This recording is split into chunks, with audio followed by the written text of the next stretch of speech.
hours of steady all-nighters and shifts waitressing at the local diner.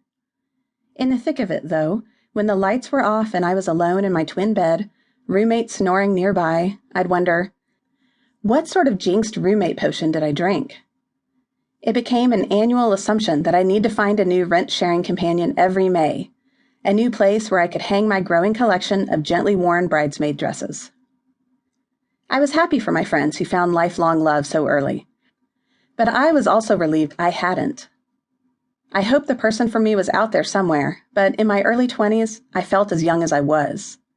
I did the math, calculated how much time I had to enjoy being called wife, even if I waited a solid decade to marry. When it was my turn to graduate, there were blessedly no suitors on the horizon.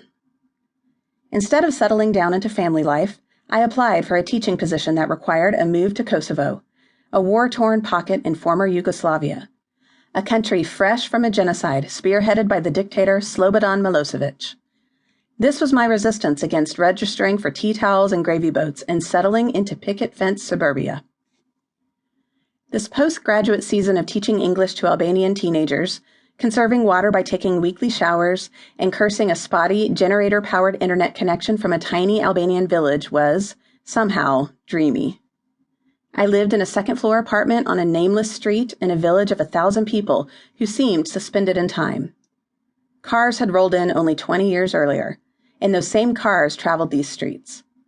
My landlords and employers were an American family helping repair the devastated land and its inhabitants, and I took my cultural cues from them.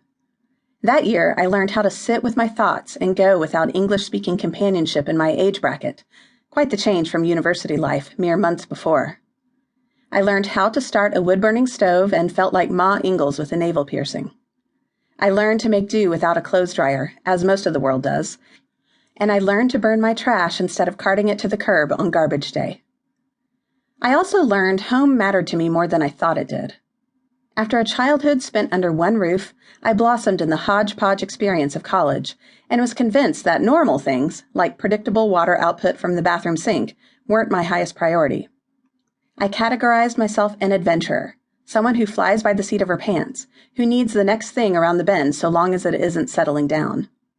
I sought out experimental food from the local hole-in-the-wall cafe, fish still with its head, rabbit casserole, and shunned any resemblance of a self-initiated menu plan.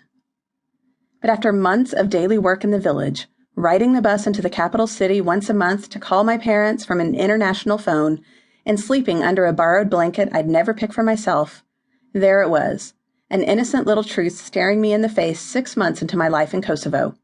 I liked the idea of home. Things like wall colors and candles mattered to me more than I had guessed, and it felt freeing to admit it. I wanted to sink into the unpredictability of a cross-cultural life, yes, but I also wanted a bona fide home. This was a season of refinement, of acknowledging there were multiple sides to me that were equally true. I was infected with an incurable sense of wanderlust, but I was also a homebody. I matured into adulthood when I acknowledged this truth. We may not have soulmates in this life, but most of us have, my God, if I don't walk through the rest of my life with that person, I'm an idiot mates. Kyle was a like-minded American living a few villages over, rebuilding houses for widows who had lost everything during the horrific genocide instigated by Milosevic. We hit it off instantly. There was someone else in the world willing to work a horribly paying job in order to play a small part in restoring a ravaged country to its former, if not makeshift, ancient glory. I wasn't looking for him, but when you find that special someone swimming with Albanian teenage boys in a lake potentially swirling with all strains of hepatitis, and you're still attracted to him, you don't walk away. We were fast friends, and we spent all our time together. We helped widows and the poor. We unearthed smoky, seedy jazz bars in the capital city. We took rickety buses to Thessaloniki and found cheap hostels on the beach. And when we weren't together in the quiet of my own apartment, I wondered whether Kyle was thinking of me as much as I was of him. We married 2 years later and vowed to spend our life thick in adventure, preferably overseas. God has a sense of humor. 10 years later, I tuck my youngest son into bed and creep back downstairs to finish the dinner dishes. Kyle tosses toys back into buckets, both of us grateful for this time of day, when quieter hours book in nighttime kisses and passing out from the day's toil.